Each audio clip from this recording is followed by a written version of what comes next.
Welcome to this video on how to graph in Google Sheets. In this video I'm going to give you the very basics of how to make a scatter plot with a trend line and an equation in Google Sheets. So the first thing you need to do is add 2 columns of data rather than 2 rows of data. And the reason for that is the default is easier and set up that way when you do it in columns. You also notice that when I put my units in here, I've only included the units in the title of the columns and not in every single cell where the data occurs. This, just to give you some context, this is the area of a triangle as you change the height while keeping the base constant.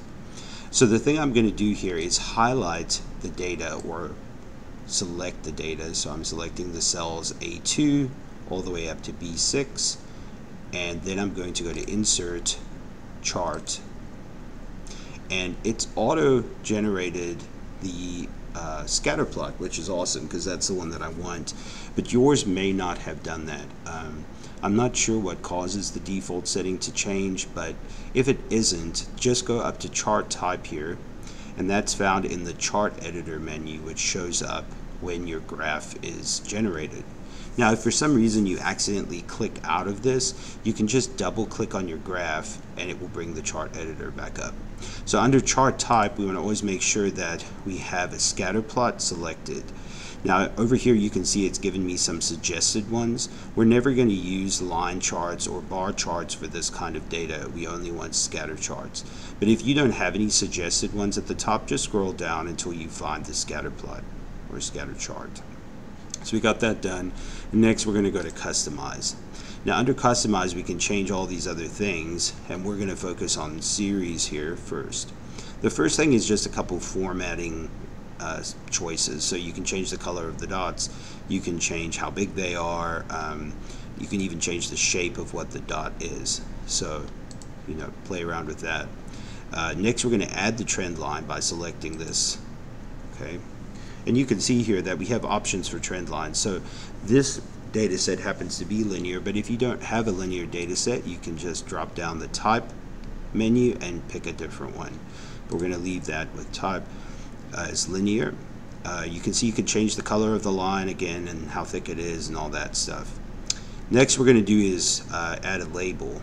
So to add the label, we're going to hit down drop down the menu and choose Use Equation. So they have the equation listed under a label on the graph. So I'm going to go ahead and do that. The equation's shown up here, but it looks a little weird, so we're going to alter it a little bit here. So what I'm going to do is I'm going to double click in the equation box until it shows that I can make changes. So the first thing I'm going to do here is missing the y equals part of the equation, but instead of using y, because here I'm using area instead of just a generic y, I'm going to put in a in for area, and then I'm going to add the equal sign. There's my slope 1.5, which was generated by the graph. This little asterisk is the multiplication symbol, but it's not necessary. We don't usually write that in. And instead of using x, which is very generic, for my deep independent variable, I'm going to change that to h for height. So I'll change that to h. And now notice that it says that the y-intercept is 0, but when I look at the graph, it doesn't look like it's 0, right? It looks like it's 4.5 or whatever that is. But if you look down here, though, you'll see that this first line is at 3, not at 0, which is a little deceptive. And that's not ideal for somebody just glancing at a graph. So what I'm going to do is I'm going to go back to the Customize menu, and I'm going to select Horizontal Axis. Once I've got Horizontal Axis selected, I'm going to put a minimum value of 0. And that will just scoot the graph over so I can see that. I'm also going to shift it over a little bit to the right so that this point isn't all the way at the end. So the maximum value, and you can pick, let's just make it 10. And it will automatically change everything for you. So that's looking good. And that's pretty much it for the graph.